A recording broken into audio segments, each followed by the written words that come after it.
네,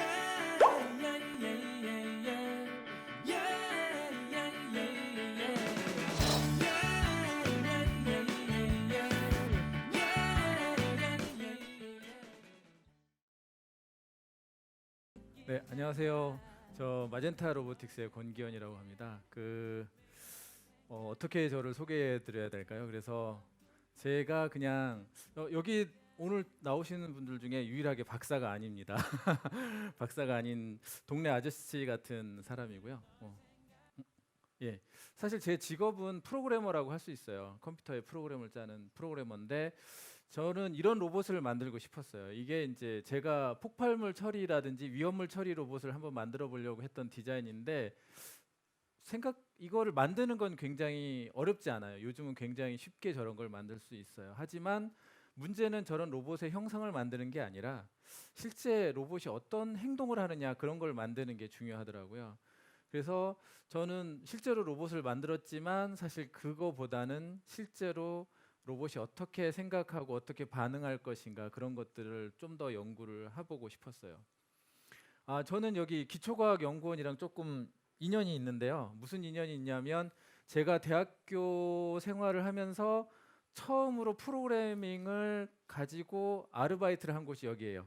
그 기초과학연구원에서 어떤 박사님이 이 파인만 다이어그램이라는 거를 가지고 연구를 하시는데 프로그램이 필요하셨어요. 그래서 제가 그 프로그램을 짜러 와서 이제 항우연 옆에 있을 연구소에서 제가 한 1년 반 동안 그 기초과학 연구원을 다니면서 이 프로그램을 짰었어요. 이게 뭐냐면 뭐 전자가 만나서 쌍생성과 쌍소멸을 하면서 뭐가 나온다라는 거를 이게 그 그림 같아 보이죠? 사실은 이게 수식입니다. 이게 수학의 공식이에요. 그 리처드 파인만이라는 아주 유명한 물리학자분이 계신데 그분이 만든 수식이 이렇게 생긴 거예요. 대단히 이상하죠. 하지만 이게 양자역학을 설명하는 굉장히 중요한 수식으로 지금 쓰이고 있거든요. 근데 우연히도 제가 이거를 그때 저는 이거를 몰랐었고요. 저는 뭘 했었냐면 그때 선스팍 솔라리스라는 컴퓨터 위에서 뭐 이제 그때 나온 이제 랭귀지와 그때 나온 UI를 가지고 이거를 수학적 라이브러리랑 연결하는 역할을 했었어요. 그런 거를 쭉 하면서 뭘 했냐면 이제 박사님들이 좀 더 쉽게 이런 수식을 만드실 수 있는 수식을 이제 만들어야 되잖아요. 그래서 만들 수 있는 거를 만들었어요. 근데 이게 뭐냐면 복잡한 거를 보기 쉽게 표현한다라는 게 핵심이었던 거죠. 그래서 그런데 이제 지금 보면 여러분들 구글이라는 회사가 있어요. 그 구글이라는 회사가 수학을 아주 쉽게 만들어 쓸 수 있는 라이브러리를 공개하고 있어요. 그게 텐서플로우라는 건데 x와 y를 더하기를 만들자. 굉장히 쉬워 보이죠. x와 y 이게 이제 어떤 수학적인 라이브러리 되어 있는데 여기 중요한 단어가 있습니다. 저쪽에 플로우가 영어로 무슨 뜻이냐면 흘러가다라는 뜻이에요. 그래서 그러니까 숫자들이 흘러가는 거 그런 거 이제 뭐 스트림이라고도 표현하고 뭐 그런데 그래서 이제 사실은 이 텐서라는 요 x와 y도 텐서고 두 개를 더하는 것도 텐서고 그래서 텐서를 막 흘려서 뭔가 이렇게 만들어내겠다라고 하는 거를 지금 하고 있어요. 그래서 이거를 가지고 뭐 저도 연구를 하고 있고요. 이런 일들을 주로 했었어요. 근데 이제 제가 그 이전에 했던 그런 이제 그 연구를 끝내고 나서 또 했던 거는 뭐 이런 영상을 분석해 가지고 이게 이제 반도체 소자인데 반도체 소자 안에 이 뭐 얼마나 분량이 있느냐 이런 걸 검사하는 거를 영상 처리라는 걸 통해서 했었습니다. 그래서 그리고 그 다음에는 제가 다녔던 회사가 제가 이제 프로그램을 계속 짜다 보니까 뭘 했냐면 이런 침입 탐지를 하는 회사를 했어요. 그러니까 영상 CCTV를 보면서 누군가 이렇게 막 담을 넘어오거나 뭐 이런 거를 찾아내야 되는 거예요. 그래서 어떻게 그걸 찾아내지? 저도 많이 연구를 했는데 요즘은 아주 그 발전을 해서 정말 이렇게 사람을 잘 찾아냅니다. 막 지나가는데도 정말 한 사람 한 사람 놓치지 않고 잘 찾아내요. 근데 10년 전에 제가 이 프로그램을 짜고 그랬을 때는 굉장히 이렇게 하기가 어려웠었어요. 굉장히 많은 그랬는데 요즘은 이런 것들이 굉장히 잘 되고 있어요. 이게 다 누구 어떤 라이브러리냐? 그 아까도 뭐 이야기에 좀 나왔지만 딥러닝이라는 그 신경망 원리를 통해서 여러 그 프로그래밍을 만들어서 그런 거를 해결을 했습니다. 구체적으로 말하면 어떤 이제 그 영상에 입자들이 있으면 그 입자들을 이제 컨볼루션이라는 게 뭐냐면 그러니까 뭐 곱셈이라는 거예요. 쉽게 말하면 곱셈을 하고 뭐 굉장히 복잡한 계산을 하는 거죠. 그래서 결국은 이게 새냐, 개냐, 고양이냐라고 이제 분류를 하게 되겠죠. 그러니까 이렇게 복잡하게 분류를 하는데 이게 아까 말씀드렸지만 수학이란 수들이 막 흘러가 가지고 어디에 막 모이게 그렇게 만들어 주는 거예요. 그렇게 만들어 주는 게 이제 그래서 그게 굉장히 많아서 그 층이 많아서 그게 딥러닝이라고 보시면 되겠습니다. 그래서 그런데 이런 걸 하다 보니까 이제 뭐 새나 고양이나 이런 걸 구분하는 것도 되고 사람도 구분하는 것도 되고 하는데 더 잘하고 싶다라고 해서 그 요즘 나온 예. 그 이제 발표된 논문이 있는데요. 한 2년 전에 발표된 논문이 있는데 플레이가 안 되네. 잠깐만요. 플레이 좀 눌러주세요. 예. 이게 뭘까요? 로봇이요. 로봇이 이렇게 잘 움직였으면 좋겠어요. 예. 사람이 움직이는 거를 그러니까 그 사람이 움직이는 거를 모방하고 싶은 거예요. 저희 로봇 하는 사람들은.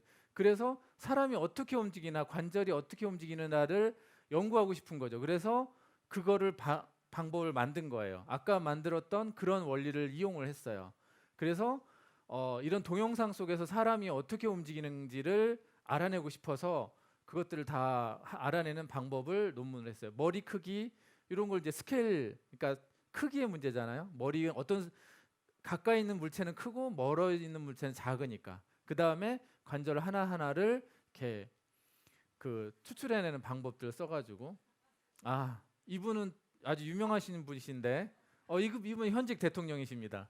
아주 잘 추시죠. 그런데 이분들이 진짜로 이렇게 춤을 추셨을까요? 아니에요. 바로 그 관절을 이렇게 관절을 다른 사람이 춤추는 관절을 뽑아다가 연결을 한 거예요. 그래서 그런 방법을 써서 하고요. 이게 굉장히 쉬워 보이지만요. 이게 사람 서로 팔을 서로 꼬았잖아요. 이거 알아내기가 되게 어려웠어요. 이게 굉장히 어려웠는데 사실 이런 부분들을 요즘 해결을 하고 있어요. 이런 프로그래밍 라이브러리가 다 오픈 소스로 지금 공개되고 있고 아까 봤던 그 앞에 있던 게 이제 발표된 논문이었고요. 그래서 이제 그렇게 영상 처리라든지 그런 거는 엄청 잘 발달을 했어요. 그런데 그런 로봇을 구성하는데 이 센서 부분이 2분 된 거예요. 남았습니다. 앞으로 더 많이 남았는데 이 센서가 해결이 된 거고요. 실제 저 로봇 팔 있잖아요. 저걸 움직여야 되잖아. 저걸 움직이려면 누가 움직이냐면 이 제어기라는 놈이 움직여요. 옛날에는 다 이렇게 구성이 됐어요. 로봇이라는 게. 그런데 중요한 게 이제 판단, 상황을 판단해서 움직여야 돼요. 이게 뭐 얘가 뭐 이런 거 게임 해보신 분들은 알 거예요. 얘네들이 뭐냐면 NPC라는 애들인데 뭐냐면 게임에서 스토리를 재밌게 하기 위해서 그 안에 돌아다니는 어떤 실제 사람이 조종하는 게 아니라 인공지능에 의해서 움직이는 캐릭터예요. 그걸 NPC라고 부르는데 얘네들의 프로그래밍을 해야 돼요. 왜냐하면 얘네들은 게임의 재미있는 요소니까 등장 인물이니까 그런 거를 NPC라고 그러는데 게임 프로그래밍을 할 때 얘네들의 지능을 어떻게 만들 것이냐. 얘네들의 지능, 그러니까 자동 공격 몬스터의 지능을 이런 상태로 정의를 해요. 아까 이제 잠깐 나왔는데 얘가 대기 상태에 있다가 움직이다가 뭘 만나면 무조건 공격을 해. 그러다가 내 HP가 다 달았어. 그럼 죽어. 이게 아주 간단한 그 게임 속의 캐릭터의 몬스터의 이제 그 상태가 왔다 갔다 하는 거예요. 그런데 이렇게 단순하면은 너무 그 단순하겠죠. 너무 지능이 약하잖아.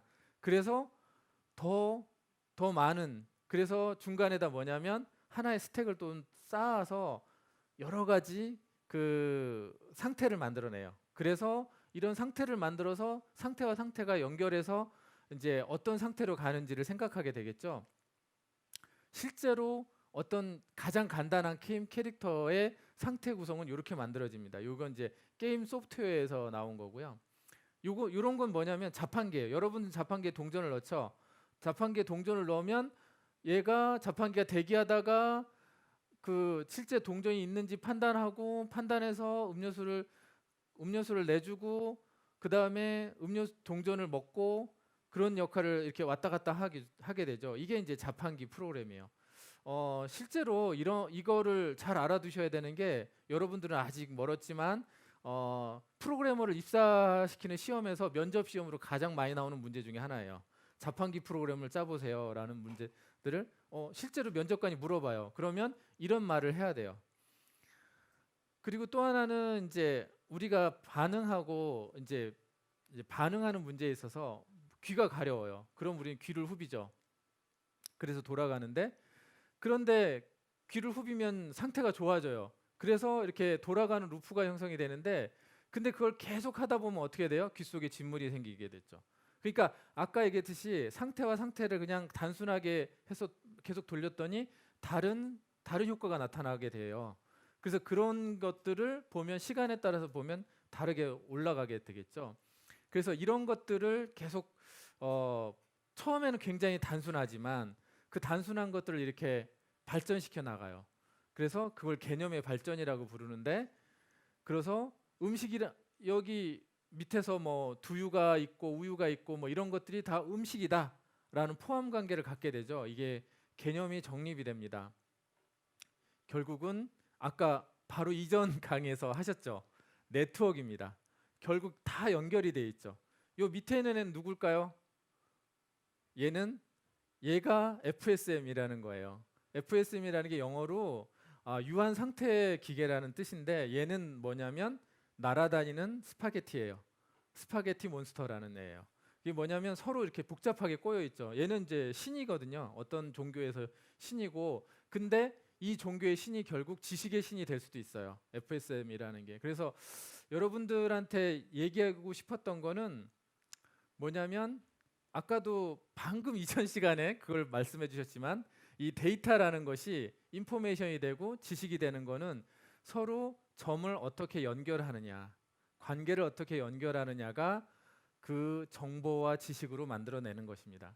그래서 제가 설계하고 있는 로봇은 어떻게 하고 있냐면요, 이런 실제 뜨겁고 차갑고 습기가 있고 뭐 이런 걸 센서로부터 온도, 습도라는 변수를 만들어내요. 그럼 그 변수가 어떤 개념으로 가고요, 아까 여기치 망으로 연결되면 어떤 상태로 가고요, 어떤 상태가 바로 행동을 만들어내요. 이게 실제 로봇이 반응하게 되는 구조를 이렇게 설계하게 됩니다. 실제 그림을 볼게요. 실제 저희가 어떤 로봇을 만들면요, 굉장히 복잡하죠. 종합 통제 시스템이라는 게 있고요, AI 서버라는 게 있고요, 번역 서버가 있고요, 관리자 툴도 있어요. 그리고 이쪽에서 관리자 화면이 있고요, 작업 편집기가 있고, 지도 생성기가 있고, 굉장히 복잡해요. 하지만 결국은 관계 속에서 맺어지게 됩니다. 그래서 저희가 지금 만들고 있는 소프트웨어는 그걸 좀 더 게임처럼 간단하게 만들려고 하는 소프트웨어를 만들고 있어요. 그래서 오늘은 여러분들한테 그런 로봇이 어떻게 생각할까? 결국 저렇게 어떤 포인트와 포인트를 연결하는 관계로 구성이 되고 있고, 그 관계가 바로 자극과 반응으로 연결된다라는 것입니다. 이상으로 로봇의 생각에 대해서 간단한 발표를 마치겠습니다. 감사합니다.